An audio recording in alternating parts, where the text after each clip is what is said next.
The first thing I remember was the sound of a monitor screaming into the void, and the searing burn in my chest when the paddles jolted me back. My body convulsed, then stilled. For a moment, I thought I had slipped into a dream, but the cheap fluorescent lights above told me otherwise. I tried to swallow, but my mouth was dry as paper. My vision blurred in and out until I saw a man leaning over me. His name tag read Marcus, and his eyes, gentle, worried, told me the truth before his voice did.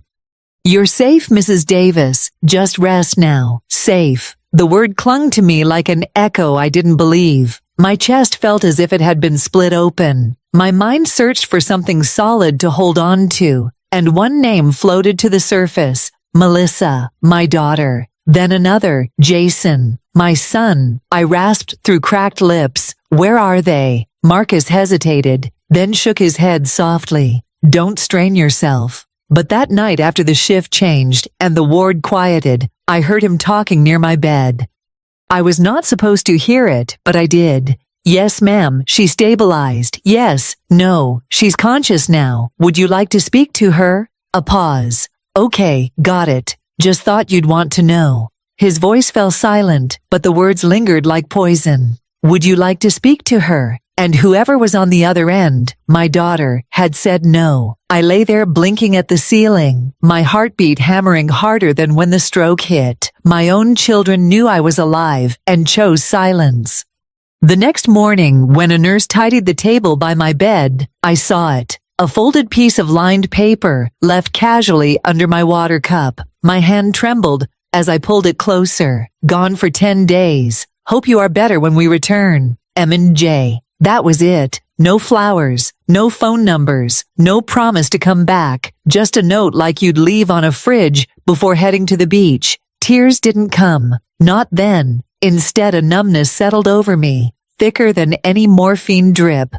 I realized in that instant that the people I had carried through the storms of their childhoods had boarded a plane to sunshine while I clung to life by a thread. The ICU hummed with machines, but to me, it was only silence. Silence louder than any betrayal I could imagine. And I knew if I survived this, it would change everything. 9 days later, when they finally wheeled me out of the ICU with a discharge packet and a paper bag of medications, the only one waiting to sign me out was a hospital volunteer. Not Melissa, not Jason, just a stranger who smiled politely and asked if I wanted help into the transport van. The ride back to San Antonio was quiet, the driver fiddling with the radio while I stared at the window, bracing myself to feel at home again. But when the van stopped in front of my house, something in my gut clenched. The curtains were different. The front porch chairs were gone. I reached for the ceramic frog planter by the steps, the one that always held a spare key. Empty. After 15 minutes of fumbling and knocking, the door opened. It was not Melissa. It was not Jason. It was Ryan, my daughter's husband, holding a Starbucks cup like he had been caught trespassing. "Oh, Mrs. Davis.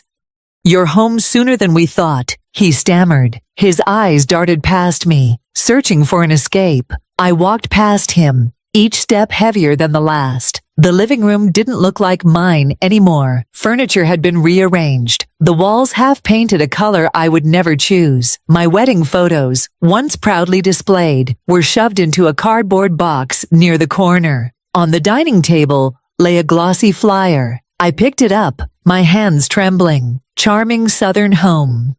Ideal for young families."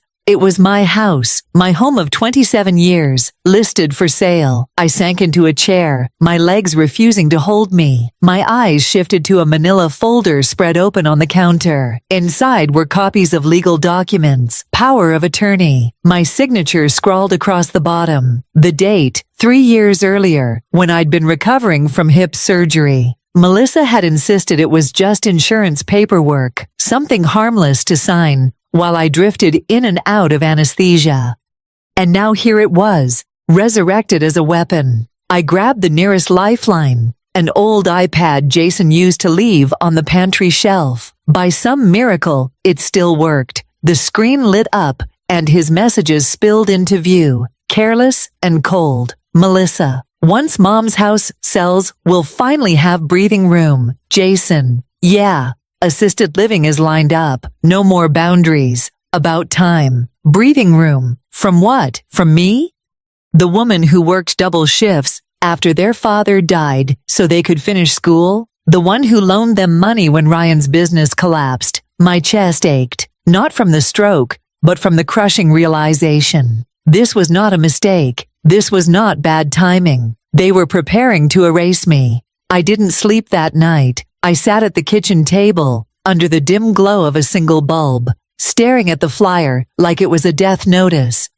My house, my life, had already been stripped down to a line of marketing copy. Charming southern home, ideal for young families. A phrase that erased me completely. By dawn, I had decided I wasn't going to scream or beg. I was going to fight. I remembered a name, Daniel Ruiz. Years ago, he had been one of my English students, a shy boy who loved poetry. Now he was a lawyer with his own small firm on the west side of San Antonio.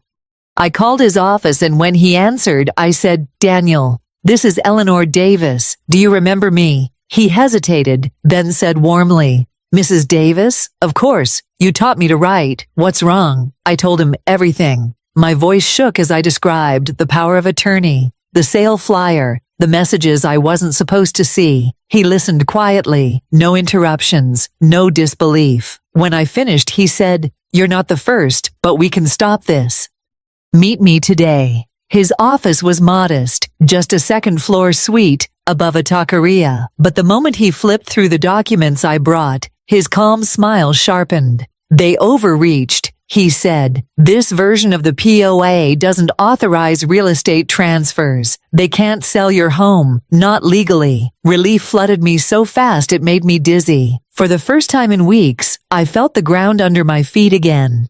Daniel filed a petition that same afternoon to rescind the power of attorney and reinstate my full autonomy. He promised to fast-track it. "If we move now, you can flip this on them before they even know what happened." That evening I walked through the empty rooms of my house, one last time. The indent in the carpet where the old couch used to be. The faint outline of a Christmas tree stands still pressed into the floorboards. Shadows of a life that no longer belonged here. I pulled a shoebox from the pantry, my emergency cash, then a worn notebook where I had scribbled passwords since the 90s. They thought I would be powerless. They forgot who raised them. When the sun set, I changed the locks on the doors. Ryan showed up an hour later, rattling the knob. Through the Ring camera, I told him, "Take your tools and leave before I donate them." He said nothing, just picked them up and walked away, shoulders hunched.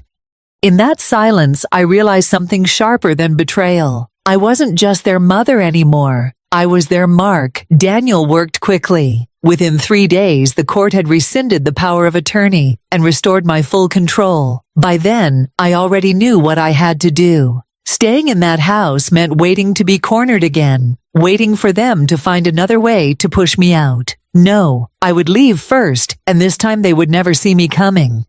I relisted the house under my own name, cash buyer only. A young couple appeared, almost instantly, with no contingencies. 11 days later, the sale closed. I stood in the empty living room on a folding chair, eating a peanut butter sandwich off a paper plate, and whispered to the walls, "This is the last time." The next morning, I went to the bank. I closed every joint account they had ever touched, drained the balances, and opened new accounts under a different name, Nora Williams, a variation of my grandmother's maiden name. It felt strange signing those papers, like slipping into an unfamiliar coat that still fit just right. I packed only what mattered, my husband's old watch, a bundle of photographs, and a box of childhood drawings Melissa and Jason once made when they still loved me. The rest, furniture, dishes, curtains, was junk now, scraps of a life that had been stolen from me long before I left. Before I walked out, I wrote 2 short notes, one for each child. No accusations, no pleas, just 10 words. "Thank you for teaching me who you really are." I left them on the kitchen counter, next to the realtor's business card. At sunrise, I slipped my belongings into the trunk of my dusty Corolla. No one pays attention to a silver car with peeling paint. And that was exactly the point. I drove north without GPS, without a plan, the highway opening like a vein before me. By dusk, I crossed into Arkansas and pulled into a town so small it barely warranted a name on the map. The sign read, "Welcome to Fairhaven, a place to rest." I took it as permission. I paid cash for a trailer behind a hardware store.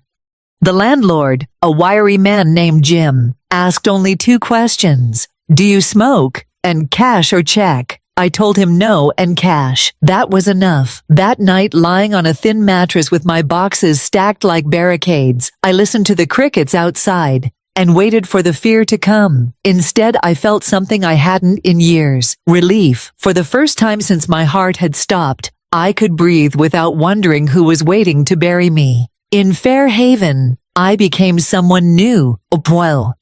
Nora Williams, retired librarian from Roanoke, Virginia, widowed, childless, looking for peace. It was a story simple enough to remember, and no one in a town of 6,000 people bothered to question it. People assume you are hiding from something when you show up alone, but in a small place like that, they respect the silence. I started volunteering twice a week at the library, shelving books and repairing bindings. The smell of paper and dust felt like home in a way my own house never had. Soon the staff began to smile when they saw me, and children wandered over because I remembered their names. That was how I met Claire. She worked nights at the diner across from the library, a single mother with tired eyes and a quick laugh. Her son Ethan, only 8, trailed behind her after school, clutching dog-eared comic books. The first time he called me Grandma Nora, my throat tightened, but I didn't correct him. Days slipped into a rhythm. Mornings at the library, afternoons helping Ethan with his homework, evenings sharing coffee with Claire. When she got off her shift, I began keeping a small notebook under my pillow, writing down every detail of my new identity, so I would never forget the lies. No children, no San Antonio, no Melissa, no Jason, just Nora. And for a time, it worked. My lungs filled easier. My chest no longer felt like a cracked shell. The laughter of a boy who wanted nothing from me but attention was enough to stitch me back together. Then one evening in July, everything shifted. It was Ethan's 9th birthday. Claire rented the back room of the VFW hall, stringing paper streamers and setting out mismatched cupcakes. I sat beside him while he opened gifts, clapping when he tore through wrapping paper, smiling when he leaned against me for a hug. Someone handed me a party hat, and I put it on without thinking.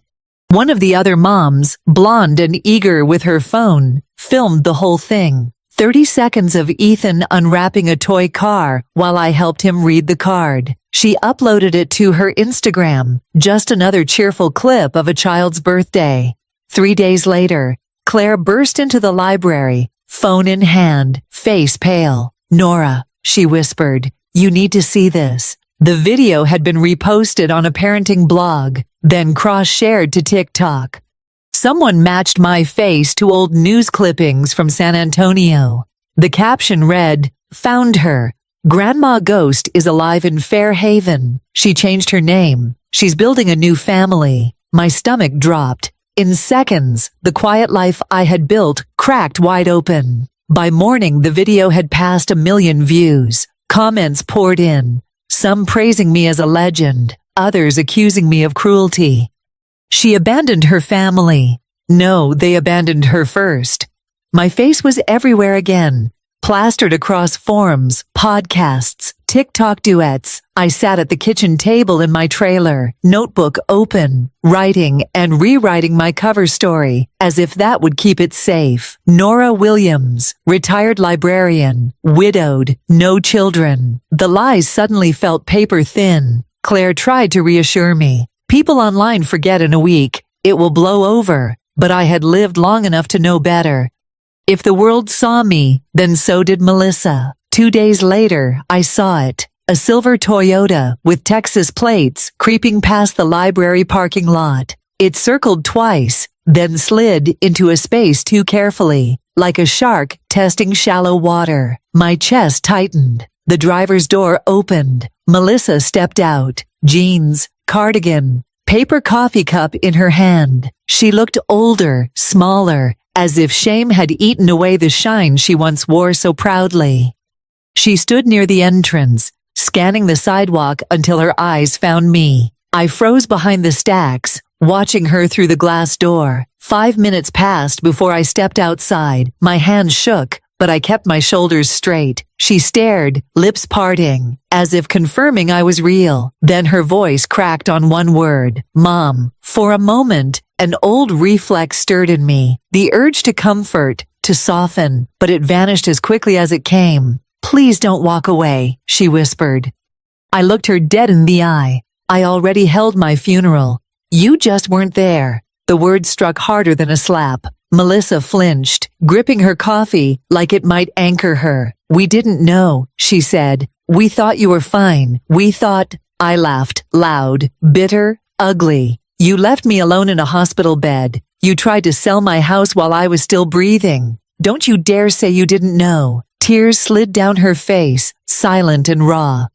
She looked nothing like the daughter I raised, more like a stranger in my child's skin. I was scared, she murmured. Scared to watch you get weak. I made mistakes. You made choices. I corrected. And now I'm making mine. She stepped closer, hand half raised, as if reaching for me. I didn't move.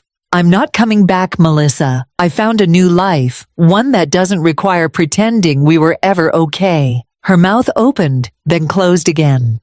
The silence between us was heavier than the years we had lost. I turned and walked away, not fast, not dramatic, just enough for her to know this was not performance. It was closure. It was 3 weeks before I heard from Jason. Not a call, not a knock on the door, but a letter slipped through the library's return slot. The envelope had my name, Nora, in his handwriting. Inside was a single folded sheet. At the top, in shaky ink, was my own writing. I froze. It was the note I had scrawled in the ICU when I thought I was dying.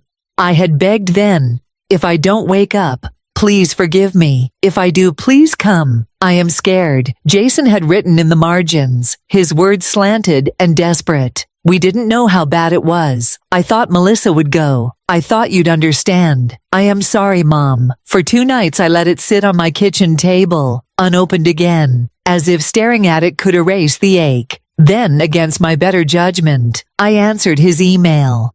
1 visit, no cameras, no excuses. Bring the letter. We met at the cemetery, on the edge of town, a place where truth felt heavier, because the ground itself held people who could no longer lie. I sat on a bench near my husband Frank's headstone. When Jason walked up, clutching a tote bag like it could shield him. For a moment, he looked like the boy he once was, shuffling in the doorway of his first-grade classroom, nervous and wide-eyed.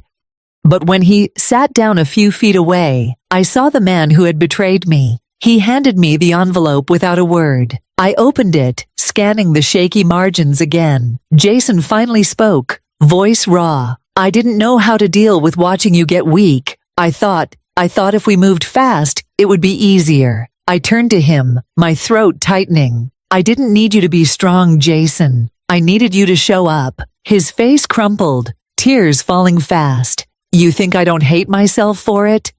You think I sleep? I think you sleep better than I did, I replied, wondering why my own children couldn't hold my hand while I fought for breath. Silence pressed down between us, heavier than the stone markers and all around. Can I come back? Can we try again? His voice cracked like a boy's. I shook my head slowly. That part of me, Jason, you already buried. And this time I chose the funeral. He reached toward me for a hug, but I stepped back, not harsh, just final. When I walked away, I didn't look over my shoulder. His sobs echoed through the cemetery, but they were not mine to carry anymore. The morning after the cemetery meeting, I sat at the little table in my trailer with a fresh slate of notebook paper, the same notebook I had once used to track passwords, the same one where I kept the details of the identity I had built. At the top of the page, I wrote 2 words, "You did it." I let the pen hover for a moment before continuing. You got out. I listed everything I had left behind. A house that no longer felt like home. A name that had become a burden. Children who treated me like furniture, to be cleared away. And then I listed what I had gained. Quiet mornings, honest conversations, the laughter of a child who loved me without condition, a friend who saw me as more than a bank account or a burden. When I finished, I folded the paper and slid it into a shoebox under the bed, next to Ethan's drawings, and the only photograph I had kept of Melissa and Jason, from long ago, back when they still believed I could do anything. I closed the box, not with anger, but with acceptance. That afternoon, Claire asked if I could help Ethan trim the hedges in front of their porch. I agreed, grateful for the distraction. The sun was warm on my shoulders, the clippers steady in my hands.